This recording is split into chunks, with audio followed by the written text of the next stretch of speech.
इमरान खान साहब तो रांझा साहब ये इतराफ़ कर चुके हैं माजी में कि हमें एजेंसियां और जनरल फैज़ हमीद नंबर पूरे करके देते थे, मगर ये तो पहली बार हम अपनी तारीख में देख रहे हैं। वो तो अपने इत्तेहादियों को ही गोल गोल करके पूरा कर रहे होते थे, वो ही नहीं लब रहे होते थे। इधर तो सर हिज़्ब इख्तलाफ देखें, के बंदे आप तोड़ तोड़ के लेकर आ रहे हैं, वो अंडरग्राउंड जाना पड़ा है, माए बहनों का ही जिक्र कर रहे हैं कि उनको हरासा किया जा रहा है। तो ये क्या एक ऑल टाइम लो नहीं है हमारी तारीख में, फकत एक आईनी तरमीम लाने के लिए जस्ट?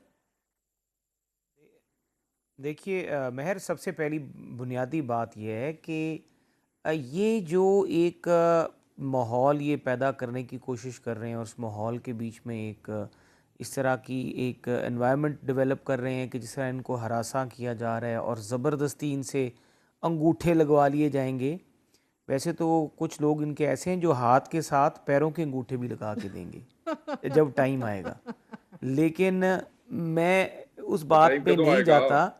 लेकिन मैं ये कहूँगा कि ये हरासा करने वाली जो रवायत है, ये सब कुछ है, ये वैसे ही गैर आईनी है और ये मुमकिन भी नहीं है। ये ना वो गंडापुर की कहानी वाली जिस तरह किस्सा है आपके आगे, मौला जट की फ़िल्म जिस तरह उसने चलाई है, ये उसी तरह की एक और कहानी पेश की जा रही है कि हमारे बंदे उठाए जा रहे हैं और ये हुआ जा रहा है। आपको जब नेशनल असेंबली में लेके आना है, आपने वहाँ पे कोई आपके गन पॉइंट तो नहीं होगी, वो पूरे पाकिस्तान का मीडिया गैलरी में बैठा होता है, आपके सब लोग सर होंगे एक वहाँ पे, बाखबर आप शो जराए ने ऑफ रांझा हैंड्स कर साहब रहे मुझे ये होंगे, बताया, और वो बड़े सीनियर सीधी है बात आपके, हो रही होगी। ये जो 7 डिक्लेयर्ड एमएनएस का जिक्र कर रहे हैं ना कि किस तरह उनको रूपोश करके और किस तरह प्रेशर में लाए गए, वो ये कहते हैं कि हम अपने दरवाजे से अंदर लाएंगे, वोटिंग कराएंगे, निकाल के वापस लेके जाएंगे, करते रहो चैलेंज, बैठ के गिनते रहो कौन कौन था। अब वो इनके पास नहीं है, मेहर बहन, अब वो इनके पास नहीं है, वो 7 एमएलए देखिए, इनके मैं पास नहीं आपको है। एक अच्छा, बड़ी इट्स बड़ी गॉन। दिलचस्प बात ये भी खबर बड़ी है। दिलचस्प बात बताता हूँ। जहाँ से ये कह रहे हैं कि वो अपने दरवाजे से लाएंगे, ये कोई पुरसरार वोटिंग तो नहीं है, ये तो ओपन वोटिंग होनी है। और जब वो कमरे में बड़े आएंगे बंदे और कह रहे हैं राजा जाएंगे, साहब, सीधी ये कह रहे हैं। नेशनल असेंबली है, ये नेशनल असेंबली है, हर मेंबर के पास अपना टेलीफोन होता है, शेख वकास साहब के पास भी अपना फ़ोन मौजूद होगा। इनके पास 100 इस तरह के लम्हात होंगे कि अगर कोई इस तरह की हरकत होगी तो उसको तो सर फौरी हासिल कैप्चर किया जाता बिजेंजो है मरहूम को और भी इतना उसकी ही वो एतमाद बेस था पे सादिक अदालतों संजरानी में के वक्त, आपको वो याद होगा, लेने के देने पड़ गए, चीखें निकल गई थी। नहीं देखें। नहीं नहीं नहीं, सादिक संजरानी जमीरों वाली के दफ़ा ताने तो आप आपको लोग ही दे पता है रहे ना थे कि आके। वहाँ पे वहाँ पे जिस तरीके से अब ये बात कर रहे हैं कि कैमरास लगे हुए थे, वही कहानी थी। लेकिन जो भी करेगा वो अपनी मर्जी कौन से कर करेगा, किसी से कोई ज़ोर ज़बरदस्ती या कोई ऐसी चीज़ जो है वो नहीं होती। हर कोई बंदा अगर गलती करता है, मैं समझता हूँ, मैं डिफेक्शन के असूली तौर पे मैं इस डिफेक्शन के बहुत ज़ाती हैसियत में ख़िलाफ़ हूँ, नहीं होनी चाहिए।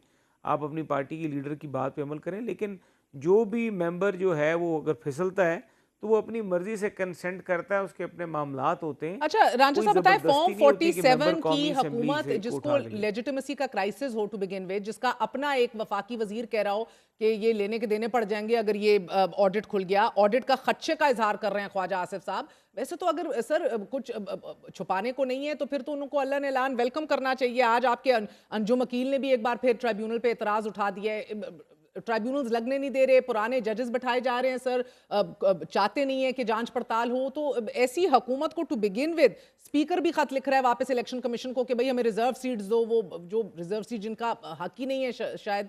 तो ये सर ऐसी सूरत हाल में कितना लेजिटिमेट होगा एक सिस्टम के अंदर इस तरह की तब्दीली के, एक फेडरल कोड बनाया जा रहा है, सुप्रीम कोर्ट की पावर्स को रिड्यूस करना।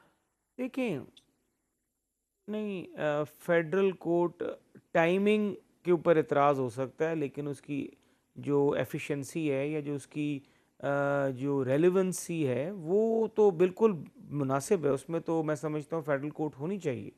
और ये तो चीज़ पे शायद उस डॉक्यूमेंट पे मिसाक जमहूरियत के, if I am not wrong, शायद इमरान खान ने भी उस पर साइन उस वक्त किए थे जब ये 2004-05 में ये सारा ड्राफ्ट जो था शेयर होता था, और हर लीडर्स पे साइन का। असूली तौर पे तो फेडरल कोर्ट में कोई नहीं, टाइमिंग पे आप दुरुस्त कह सकते हैं कि जी टाइमिंग उसकी और ये कोइंसिडेंस हो गया। लेकिन फॉर्म 47 वाली जो कहानी है वो तो अब सुप्रीम कोर्ट का फैसला भी आ गया और सुप्रीम कोर्ट ने कह दिया है कि ट्राइब्यूनल जो इलेक्शन कमीशन के हैं वही उसने वैलिडेट कर दिए हैं। तो मेरा ख्याल से अब वहाँ सर पे सुप्रीम कोर्ट मुकदमात ने तो चलेंगे। रिजर्व तो सीट्स ये के ऊपर तो भी बड़ा अगर वाज़ेह फैसला दिया है। अगर हमारे डिफेंस मिनिस्टर, अगर अगर हाँ जी, उन्होंने तो ये कहा है ना कि जो बनाए गए हैं ट्राइब्यूनल इलेक्शन कमीशन ने वो मुनासिब, वो ठीक है। और जो हाई कोर्ट ने नोटिफिकेशन किया उसको उन्होंने शायद कालअदम करार जी जी दिया है। बिल्कुल सही कह रहे हैं, मैं तो कह रही हूँ अब रिजर्व तो सीट्स में भी एक ये चीज़ें, अक्सरियती फैसला आया हुआ है जिस सुप्रीम कोर्ट को आप कोर्ट कर रहे हैं। जी हाँ, बहन, अगर मुझे जी, आप जी, इजाजत वो दें। जी आ रिज़र्व रही हूँ, वो सीट्स के बात ऊपर मुकम्मल भी कर लें उनकी जी। इलेक्शन इलेक्शन कमीशन की बात है, लेकिन अगर ख्वाजा आसिफ साहब ने ये बात की है कि हमारा ऑडिट हो रहा है, देखिए यकीनी तौर पे कई ऐसे लोग हैं जिस तरह मैं हूँ मुस्लिम लीग नून में, मेरे भी अपने बड़े तहफ़्फ़ुज़ात हैं, लेकिन ठीक है, मैं वेट कर रहा था टाइम का कि कब ये ट्राइब्यूनल्स फंक्शनल हों और हम भी अपना मुकदमा लेके जाएंगे। हम्म। हमारे भी फॉर्म 45 के साथ छेड़खानी हुई है, लेकिन ये एक नहीं है कि सवाल हम आप सड़कें पूछ बंद लें कर मेरे दें और बिहाफ पे हुकूमतों राजा को साहब गिराना पे। शुरू कर जी दें शेख साहब। और गिराना शुरू राजा कर साहब दें और मेरे ये सारा सिलसिला मेरे करें। लिए बड़े काबिल एहतराम है। एक सवाल आप पूछ लें मेरी तरफ से, मैं अपनी बात तो बाद में करूंगा। आप मेरे से जो मर्जी सवाल पूछिएगा। इनसे सिर्फ ये शेख पूछें कि साहब आप भी सुप्रीम पूछ कोर्ट लें, ऑफ क्यों आप पाकिस्तान में। सख्त सवाल करने लगे हैं? नहीं नहीं सर, मैं तुसी क्योंकि वकील हो, ज्यादा समझते हो। मैंने ये दसो कि सुप्रीम कोर्ट में इस वक्त ये एंकर की तरफ से ही सवाल है, क्योंकि मैं अपना टाइम आपको नहीं देना चाहता। मैं सिर्फ उनके टाइम से आपसे सवाल पूछ रहा हूँ। मैं ये पूछना चाहता हूँ कि सुप्रीम कोर्ट ऑफ पाकिस्तान में कॉन्स्टिट्यूशनल नेचर के कितने केसेस इस वक्त पेंडिंग है, वो बताएंगे आप? सवाल आपने तो कर लिया, देखें मेरी तरफ जितने से भी जवाब केसेस उनकी तरफ से मैं दे दूं। नम नहीं, आप ना देना। मैं तो नून नंबर लीग से और जवाब लेना चाहता वॉल्यूम जो है, अगर कॉन्स्टिट्यूशनल मैटर्स जो कॉन्स्टिट्यूशनल क्वेश्चंस है ना, वकास भाई, वो तो बहुत ज़्यादा हैं, बेताश हैं जो कॉन्स्टिट्यूशनल क्वेश्चंस हैं। ख़ास तौर पे जो इंटरप्रिटेशन है कॉन्स्टिट्यूशन की, उसके ऊपर कई सवाल हैं जहाँ पे हूँ। मैं कॉन्स्टिट्यूशन मैटर्स इस तरह के हैं। हाँ, एडमिनिस्ट्रेटिव रिलेटेड जो चीज़ें हैं वो लहदा होंगे, एग्जैक्ट नंबर मैं नहीं आपको टू टू बता थ्री। सकता। रांझा साहब, ये जो बातें शेख साहब कर रहे हैं, एक सीनियर 5 जजेस का कॉन्स्टिट्यूशनल कोड भी बन सकता है। इसी तरह 184(3) के अंदर जुडिशल कमीशन कमेटी भी ये फैसला कर सकती है कि ये उठाना है कि नहीं उठाना, ये केस बनता है कि नहीं बनता। अगर मकसद यही है फकत के सियासी नौयत के फैसले ना हो, या कोई पोलिटिसाइजिंग ना हो, या चीफ जस्टिस को इरेलीवेंट करना मकसूद है, these are all the options you can entertain.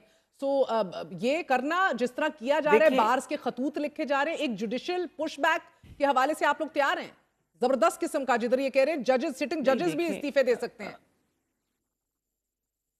देखें, मैं इस पे एक बात कहूँगा कि अगर लेजिस्लेशन जो है वो पार्लियामेंट का इख्तियार है, और अगर कोई अमेंडमेंट डालनी है, उसमें तौसीक़ करनी है और ये इख्तलाफ रखते हैं, तो बिल्कुल ये इनका इख्तियार है कि ये अपनी अमेंडमेंट लेके आएँ।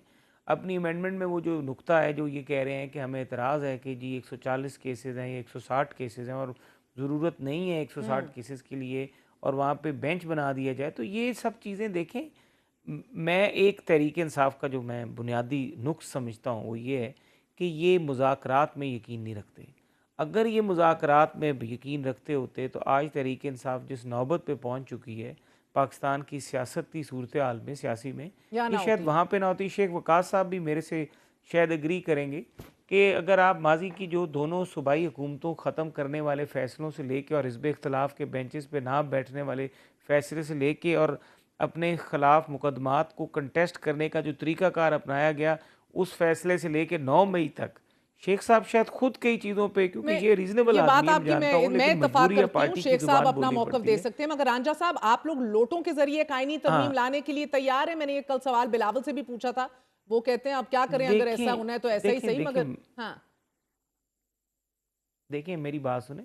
लोटों के ज़रिए अगर या तो कानून में ये गुंजाइश हो कि जो हम बात कर रहे हैं वो नहीं कर सकता, तो फिर तो ठीक है, फिर तो हम उनको ये भी कह लें कि जी वो डिफेक्ट कर रहे हैं और ये वो ठीक नहीं है। ठीक है। लेकिन अगर आइन गल में तो और मुक गई। कानून में उस चीज़ की गुंजाइश है, तो एक हमारा इखलाकी आर्गूमेंट ज़रूर है कि जी वो क्यों आ रहे हैं। देखें, हमेशा से बंदे ये फ्लोर क्रॉसिंग्स ये होती हैं, ये तो इनकी पार्टी की कमज़ोरी है ना कि इन्होंने ऐसे लोगों को टिकट्स क्यों दिए हैं, या ऐसे लोगों को क्यों इन्होंने वोट दिए हैं, इन लोगों ने जिन्होंने इनको इलेक्ट किया है, कि जो मेहर ऐसे लोग बीवी जो थे जो वहाँ पर आके अब वोट दे रहे हैं।